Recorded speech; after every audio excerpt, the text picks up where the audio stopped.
नमरूद बिन कनान दुनिया का वो बादशाह था जिसने पूरी जमीन पर हुकूमत की। इसका दूर हुकूमत 400 साल पर मुहित था। वो इतना अमीर और ताकतवर था कि इसने अपने लिए सोने चांदी के महल बनवाए।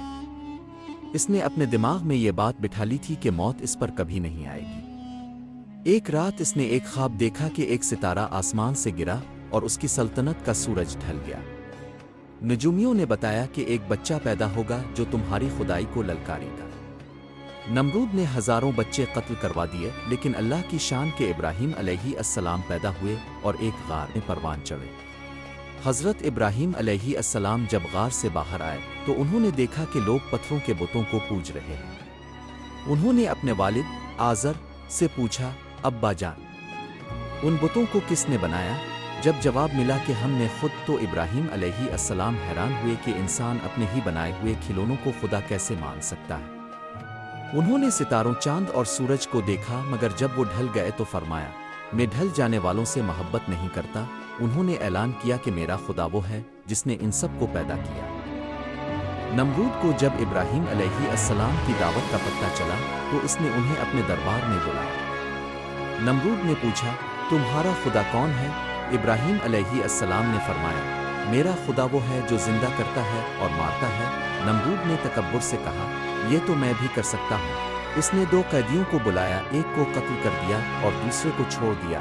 इब्राहीम अलैहिस्सलाम ने फिर एक ऐसी बात कही जिसने नमरूद को गुम कर दिया। उन्होंने फरमाया, मेरा रब सूरज को मशरिक से निकालता है, तो हिम्मत है तो इसे मगरिब से निकाल कर दिखा। नमरूद के पास कोई जवाब नहीं था, मगर उसकी अना ने इसे झुकने नहीं दिया। एक सालाना मेले के मौके पर जब पूरा शहर खाली था, हज़रत इब्राहीम अलैहिस्सलाम उनके सबसे बड़े मंदिर में दाखिल हुए। उन्होंने देखा कि बुतों के सामने बेहतरीन खाने रखे हैं। उन्होंने मजाकना पूछा, तुम खाते क्यों नहीं? फिर उन्होंने एक कुल्हाड़ी उठाई और तमाम छोटे बुतों को पाश पाश कर दिया। सिर्फ सबसे बड़े बुत को छोड़ दिया और कुल्हाड़ी उसके कंधे पर रख दी। जब लोग वापस आए और शोर मचाया तो इब्राहीम अलैहिस्सलाम ने कहा, इस बड़े बुत से पूछो, शायद इसी ने किया हो। लोगों ने कहा, अब जानते हैं ये बोल नहीं सकते।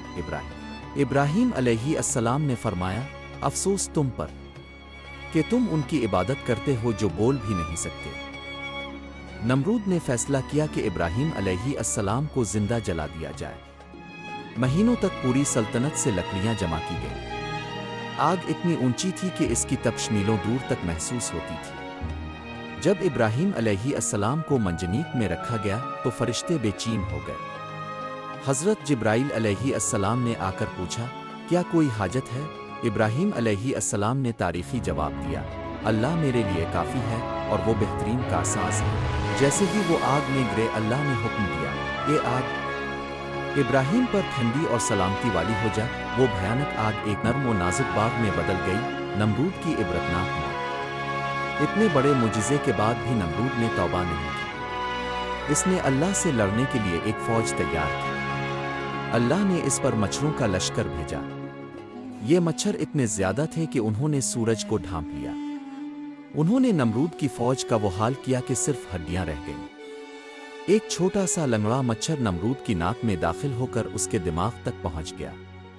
नमरूद के दिमाग में ऐसी खलबली मची कि वो दर्द से पागल होने लगा। वो अपने मुलाजिमों से कहता कि मेरे सर पर जूते मारो ताकि दर्द कम हो। 400 साल तक खुदाई का दावा करने वाला शख्स 40 दिन तक जूते खाने के बाद जिल्लत के साथ हलाक हो गया। इबरतनाक सबक। इस वाक़ये से हमें यह सबक मिलता है कि ताकत और इक़्तिदार कितना ही बड़ा क्यों ना हो, अल्लाह की मर्ज़ी के सामने कुछ भी नहीं है। गुरूर का सर हमेशा नीचा होता है और जो अल्लाह पर भरोसा करते हैं, अल्लाह उनके लिए आग को भी गुलजार बना देता है। अगर आपको ये वीडियो अच्छी लगी तो इसे लाइक करें और कमेंट करके अपनी राय का इजहार ज़रूर करें। ऐसी मज़ीद ईमान अफरोज़ और दिलचस्प वीडियोज़ के लिए मेरे चैनल को सब्सक्राइब करना ना भूलें और बेल आइकन को भी दबा दें ताकि हर नई वीडियो अब तक बर वक्त पहुँच सके।